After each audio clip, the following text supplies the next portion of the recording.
Hello you lot, this is KeefCooks, I'm Keef, and today it's Christmas. And I've really gone to town on the decorations, as you can see, but it is actually still November. So today I'm going to do a Christmas thing. I'm going to show you how to make stuffing for your bird or whatever. So it's chestnut and cranberry stuffing wrapped in bacon, and it's going to be marvellous.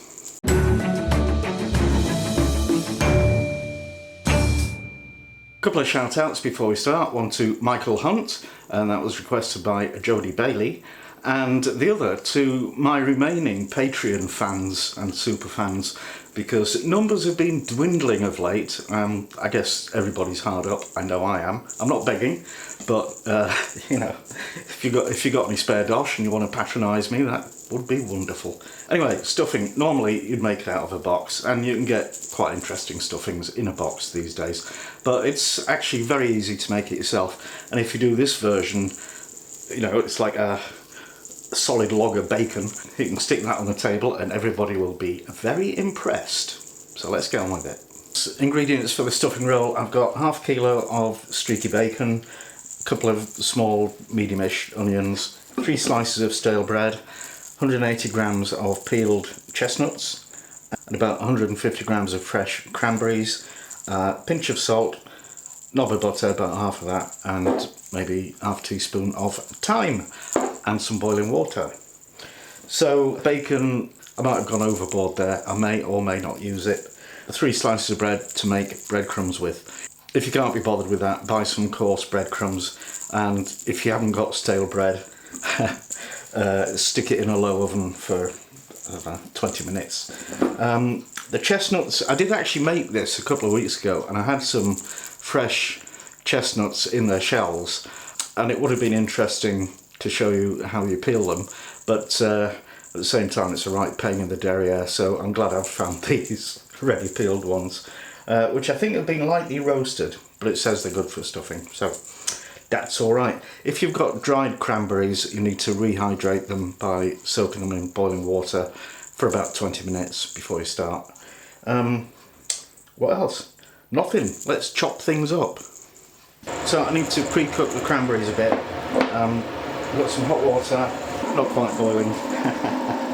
So chuck the cranberries into a pan, cover them with water, bring it to the boil and simmer for about 10 minutes till they split and pop.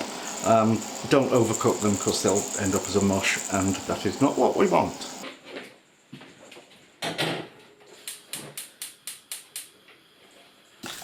Next job, peel and finely chop the onions.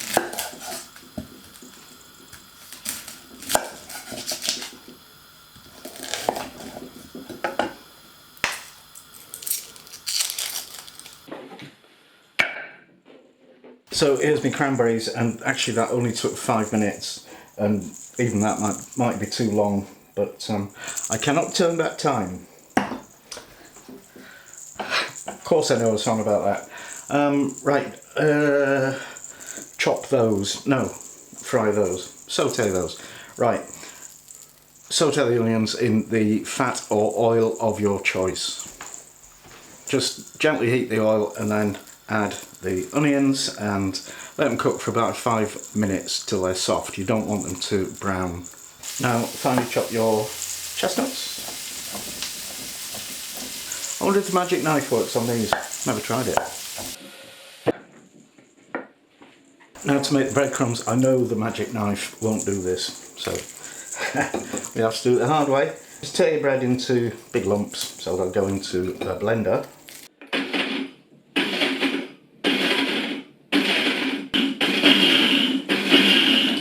And I'm actually doing it in 2 batches because, you know, not enough room to do it all in one. Okay, so now we're going to put it all together. I've got the breadcrumbs in there, and my sautéed onions, and my chestnuts. I guess you could use any other kind of nut, really, if you want. And the cranberries, pinch of salt, half teaspoon of thyme, stirry stirry, and then pour on some boiling, or not quite boiling, water. Not too much, just enough to make it come together into a kind of paste. But the breadcrumbs will absorb quite a lot of it.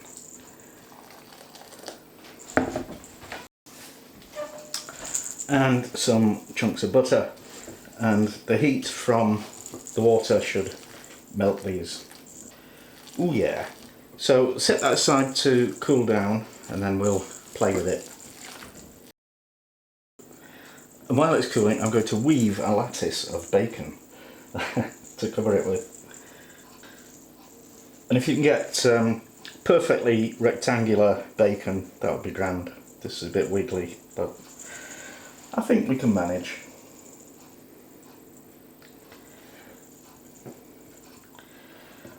And the idea of doing it this way is, well, it looks spectacular, but also it'll hold together better when it's wrapping the roll of stuffing.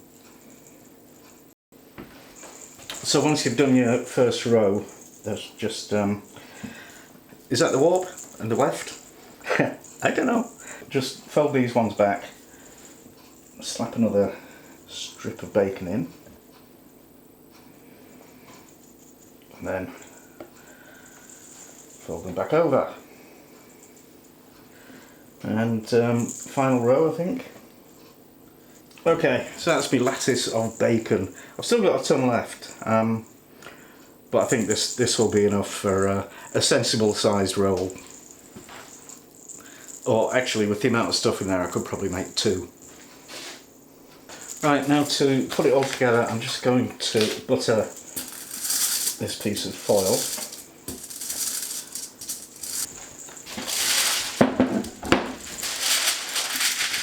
Then we'll pop it on the bacon, turn it upside down,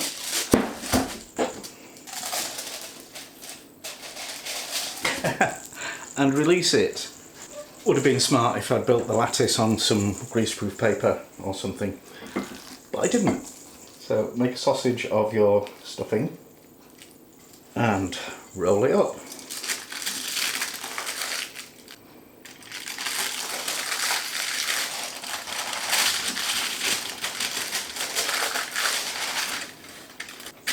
Lovely thing.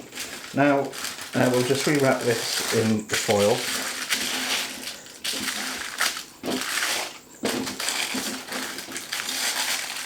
And then stick it back in the fridge to properly cool, so at least half an hour, maybe an hour. Now you want to preheat your oven to 180 Celsius for a fan oven, convection oven.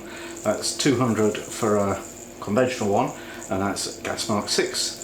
Then pop the bacon wrapped stuffing roll onto a baking sheet and pop it in the oven for 20 minutes.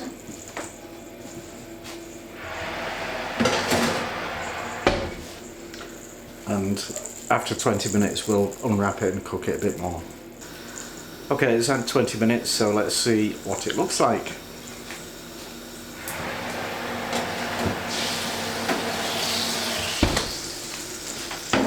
Looks like it's leaking. But that's okay.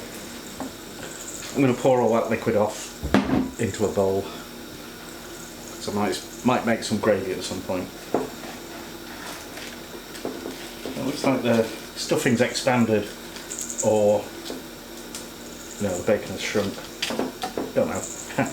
Anyway, just unwrap it, keep a bit of foil to, hold it on, and stick it back in for 10-15 minutes, and the bacon will go brown and crispy, golden and crispy.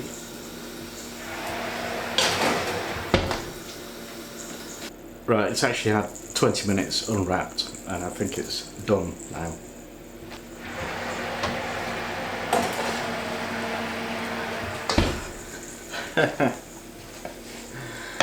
Oh, that's interesting. The bacon's really shrunk, so it's squeezed out the stuffing from the ends and from the gaps between the bacon. How bizarre. Anyway, I'll let that rest a bit and I'll slice it and we'll see.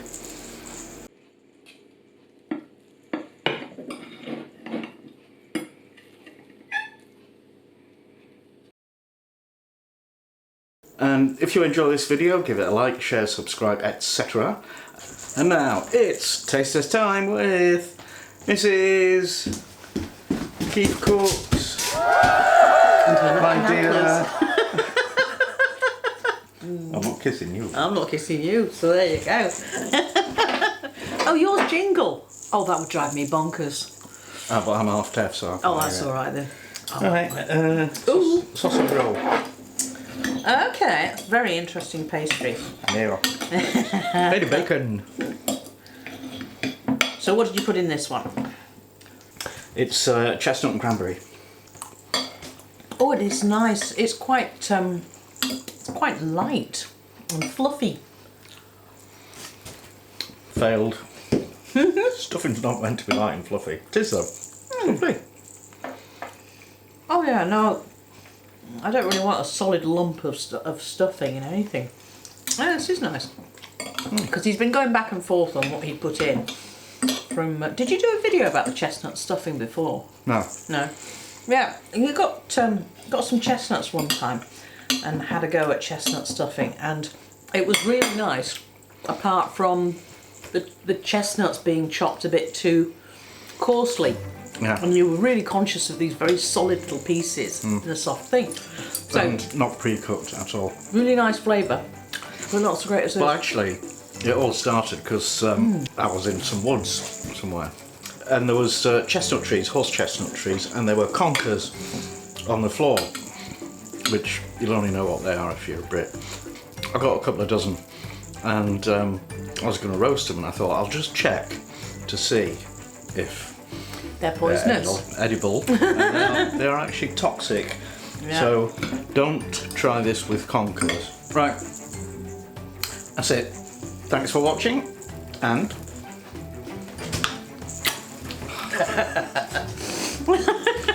see you next time.